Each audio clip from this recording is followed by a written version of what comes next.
আপনার লিমিটের বাইরে আপনি কখনো যাবেন না। যে জিনিসটা আপনি করতে পারবেন সেই জিনিসটাই করবেন, যেটা করতে পারবেন না সেই জিনিসটা ট্রাই করবেন না। আপনি কই? আমি আপনারা দেখছি আর্জেন্টিনা। আপনি আর্জেন্টিনা? আর্জেন্টিনা না?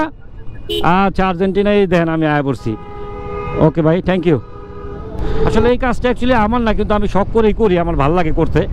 কারণ হলো একটা কারণে আমি একটু বাইরে ঘুরতেও পারি। বাইরে যখন কোনো ডেলিভারি থাকে তখন নিজে মালটা নিজেই নেই, আর নিজে নিয়ে নিজে ডেলিভারি দিয়ে নিজে পেমেন্ট নিয়ে আসা পড়ি। কারণ বাইক চলে যাই ভাই, বাইক চলে যাই। তাহলে এদিক দিয়ে চলে যায় নাকি?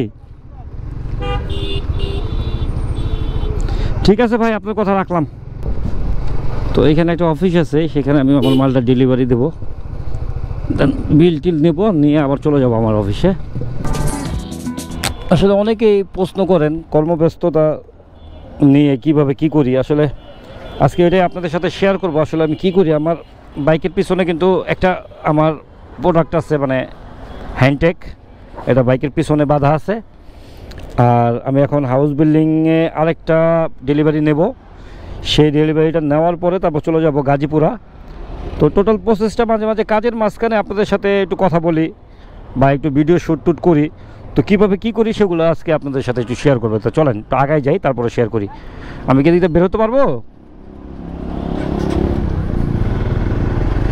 হ্যাঁ, পারছি বেরোতে। তো ইন্ট্রোটা দিয়ে দিই, ইন্ট্রো দেওয়া হলো না। Hey everyone, this is Jibon Ahmed and welcome to my YouTube channel and Facebook page Relax Rider Jibon. তো এখন আমি আছি কালশি থেকে বের হইলাম। তো এখান থেকে এয়ারপোর্টে হাউস বিল্ডিংয়ে আমার আরেকটা ডেলিভারি নিতে হবে। ওইখান থেকে ওই মালটা নেওয়ার পরে দেন আমি আবার চলে যাব গাজীপুরা।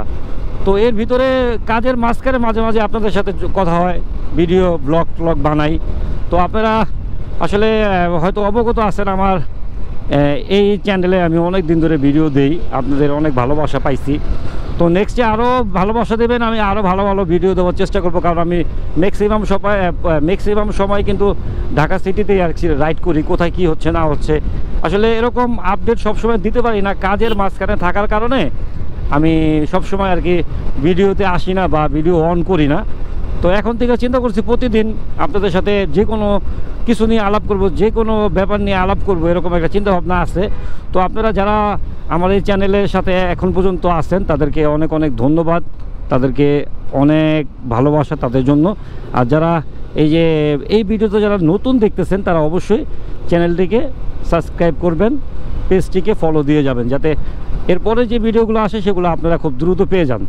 তো চলুন, চলতে চলতে তো অনেকক্ষণ কথা বললাম, আরও কিছু দূর আগায় যাই, তারপরে অবশ্যই আপনাদের সাথে আলাপ করতে করতে আমি আমার ডেলিভারিটা কমপ্লিট করে আসব। চলুন একটু রাইড করি আগে করবেন। আর আপনার লিমিটের বাইরে আপনি কখনো যাবেন না। যে জিনিসটা আপনি করতে পারবেন সেই জিনিসটাই করবেন, যেটা করতে পারবেন না সেই জিনিসটা ট্রাই করবেন না। এটা হলো আমার আপনাদের প্রতি উপদেশ বলেন, সাজেস্ট বলেন, যেটাই বলেন, এটাই হলো ব্যাপার। সবসময় দেখে শুনে রাইড করবেন। আর এয়ারপোর্ট রোড তো এমনিই পাগলা রোড, সবার গাড়ি কিন্তু ভালো স্পিডে থাকে, 80-র উপরেও থাকে। দেখে শুনে রাইড না করলে যে কোনো সময় যে কোনো বিপদে পড়তে পারেন আপনারা। দেখেন আমি এখান থেকে আরামে চলে যাব, চলে গেলাম, বের হয়ে গেলাম। খিলক্ষেত পার হয়ে গেলেই এয়ারপোর্টে জ্যামটা না পাইলে সময় লাগবে না। উনি আমার জন্য ফ্লাইওভারের একটু আগে দাঁড়ায় আছে, যেহেতু আমি ফ্লাইওভার দিয়ে চলে যাব। ওনাকে বলছি ফ্লাইওভারের আগে আপনি দাঁড়াবেন, দেখি কতক্ষণ লাগে যেতে। বর্তমান টার্মিনাল 3, এয়ারপোর্ট টার্মিনাল 3 পার করতেছি। এখানে আসলে একটা জটলার সৃষ্টি হয় সবসময়। এই ফ্লাইওভারটা ওঠার জন্য আমার একটা জটলার ভিতর দিয়ে ঢুকতে হবে। হয়তো জটলাটা আজকে নেই, তারপরে জ্যাম দেখা যাচ্ছে সামনে, দেখি আর একটু যেয়ে দেখি। জ্যামটা যদি না থাকে তাহলে তো ভালোই হয়, একটু কমই আছে মনে হচ্ছে। বের হয়ে যায় টান দিয়ে। আমি তো প্রায় কাছাকাছি এসে পড়ছি। ওনাকে একটা ফোন দেওয়া দরকার, কারণ আমি তো বলছি ব্রিজে ওঠার আগে উনি যেন দাঁড়ায়, তাহলে আমার লেভেলটা নিতে সুবিধা হবে। দেখি আমি ওনাকে একটা ফোন দিই, বামে চাপায় একটা ফোন দিয়ে দিই আগে, তারপরে ওই মাথাটাই যাই, দেখি উনি কোথায় দাঁড়ায় আছে। ওয়েট,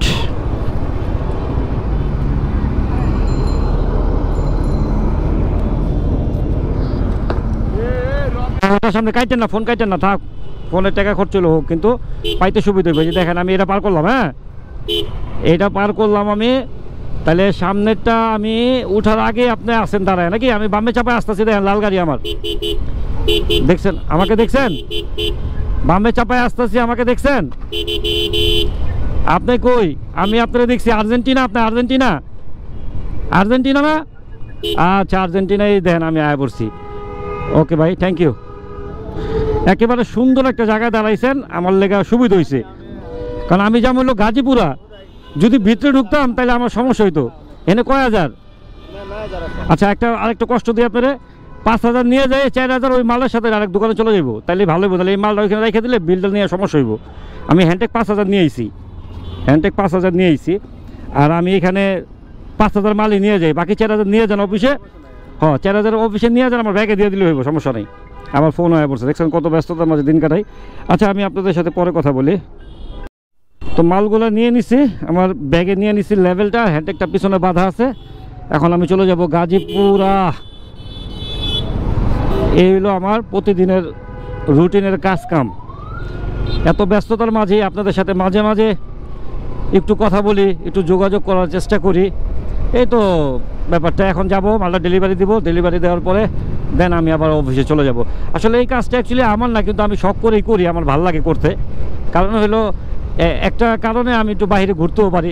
বাইরে যখন কোনো ডেলিভারি থাকে তখন নিজে মালটা নিজেই নেই, আর নিজে নিয়ে নিজে ডেলিভারি দিয়ে নিজে পেমেন্ট নিয়ে আইসা পড়ি, কারো আশায় বসে থাকি না। বা একটা যদি আমি উবার অথবা একটা পাঠাও দিয়ে যদি এগুলো পাঠাতে যাই, সেক্ষেত্রে দেখা গেছে যে পার্টি বেয়ার করুক আর আমি দিয়ে দিই, সেক্ষেত্রে 1,000-1,200 টাকা খরচ হয়ে যায়। তো ওই খরচটা আমি করি না, আর ওই খরচটা করি না, প্লাস আমার ঘুরেও হয়ে গেল, আপনাদের সাথে কথাও হয়ে গেল, ছোট ছোট ব্লগগুলোও করতে পারি, ছোট ছোট ব্লগগুলোও হয়ে গেল। এই হলো প্রতিদিনের আমার রুটিন। এই ভাই ডাইনে ঢুকেন, ভাই ডাইনে ঢুকেন, বাইরে নিয়েন না। হ্যাঁ ডাইনে আমরা বের হয়ে দিতে পারবো, আর বামে ওরা থেমে থাকবে। তো এই হলো ব্যাপার। এখন যাই, মালটা ডেলিভারি দেওয়ার সময় একটু দেখাবো আপনাদের, তারপরে ব্লগটা শেষ করবো। এখন আর কথা না বলি, ট্রেনে চলে যাই, কারণ কিছুক্ষণ পরে এখানে জ্যাম লেগে যাবে। এখনই দেখেন কি অবস্থা, ওই সাইডে জ্যাম লেগে গেছে। আমি যখন আসবো মনে হয় জ্যামের সম্মুখীন হতে হবে আমার। আমি ওইটা দিয়ে যাব, আমি এটা দিয়ে যাব না, যাব না, যাব না, যাব না, যে যতই বলুক আমি ওইটা দিয়ে যাব। বাইক চলে যাই ভাই, বাইক চলে যাই, তাহলে এদিকে চলে যায় নাকি? ঠিক আছে ভাই, আপনার কথা রাখলাম, কিন্তু রাখতে গিয়ে তো আমি ভেজালে পড়বো রে ভাই। এই রাস্তা তো আমাকে ভোগাবে অনেক। এই যে দেখেন একটা ঝামেলা লেগে গেল, ফ্লাইওভার দিয়ে এখন উঠতে পারলাম না। উনি ঘুরাই দিল, বললো ওদিকে রাস্তা নাকি নষ্ট। এদিকে যে ঢুকাইলো, এখন তো ওইদিকে কি বিপদে পড়ি কে জানে, আল্লাহ জানে। এই মাঝে মাঝে এরকম বিপদের সম্মুখীন হই, কিন্তু কিছু করার নাই, কাজ তো করতে হবে, নিজের কাজ নিজে করতেই হবে, কিচ্ছু করার নাই। আরে ফাইসা গেছি আমি মাইন কাহাসি পায়, প্রত্যেক দিন আরামে চলে যাই ফ্লাইওভার দিয়ে।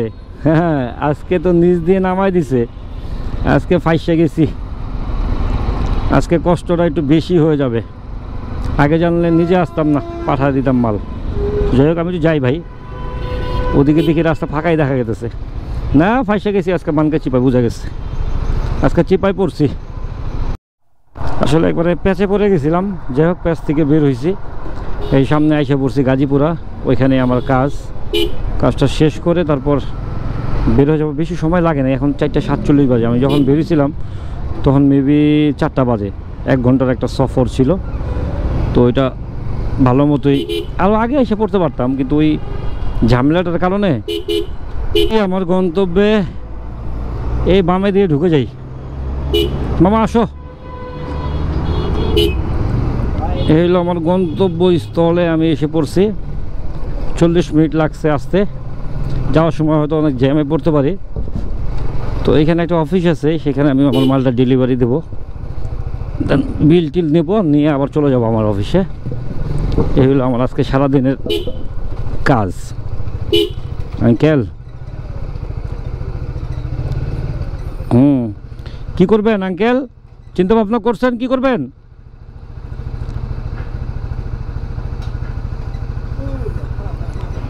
ঠিক আছে আমি চলে যাই, তারপর আপনি করেন যেভাবে যা ইচ্ছা করেন। চিন্তা ভাবনা তো অনেক অভাব আপনাদের। তো আজকে আর কি বলবো, অনেক কথা বললাম, নিজেকে নিয়ে আপনাদের মাঝে আসলাম। আচ্ছা, কি করি না করি সেগুলো আপনাদের সাথে আজকে শেয়ার করলাম। আমি সারাদিন কি করি সেগুলো আপনাদের সাথে শেয়ার করলাম। তো এই দেখছেন ফারুক ভাই, ওই যে ফারুক ভাই দাঁড়ায় আছে, এই ফারুক ভাইয়ের কাছেই আসছি আমি। ভিডিও তো অনেক বড় হয়ে গেছে, আর কি বলবো। এই তো সারাদিনে আমার এই কাজ, আজকে আমার কাজগুলো আপনাদের দেখাইলাম। এই যে আমার এখানে হ্যান্ডটেক রাখা আছে, আর ব্যাগের লেভেল আছে, এগুলো ডেলিভারি দেবো, টাকা নিব, চলে যাব, এই হলো কাজ। আর যে এই ইসে আসছিলাম, অফিসে আসছিলাম আমি, এই হলো আমার পার্টি। তো যাই হোক, তো আজকে চলে যাচ্ছি, কিন্তু যাচ্ছি না, আসবো আবার নতুন কোনো ভিডিও নিয়ে। সেই পর্যন্ত সবাই ভালো থাকবেন, সুস্থ থাকবেন। আসসালামু আলাইকুম।